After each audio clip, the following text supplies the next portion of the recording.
আসসালামু আলাইকুম। আমি একটু অনলাইনের থেকে দেখেন একটি প্রোডাক্ট অর্ডার করেছিলাম। হ্যাঁ আমার আমি দেখছিলাম কি ভালো কোয়ালিটি।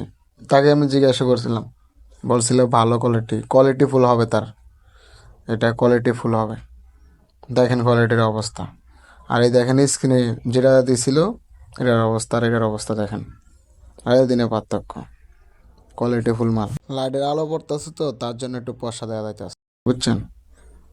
তাকে আমি বলছিলাম ঠিক আছে মাল ভালো হবে কি না, সে আমাকে বলছে কোয়ালিটিফুল মাল। তাই বলতেছি এসব ধরনের জায়গার থেকে এসব জিনিস কিনা প্রতারিত হবেন না। এই যে ফ্যান, এই যে ট্রাউজারটা দিছে, ট্রাউজারটা আমরা তিনজনে ঢুকতে পারবো এটাতে, এরকম দিছে ট্রাউজার। এই যে যে জায়গাতে দিছে, মানে যে জায়গাতে আমি অর্ডার করছিলাম এই যে তাদের আইডি, তো এই আইডি থেকে কেউ কিনে এরকম প্রতারিত হবেন না।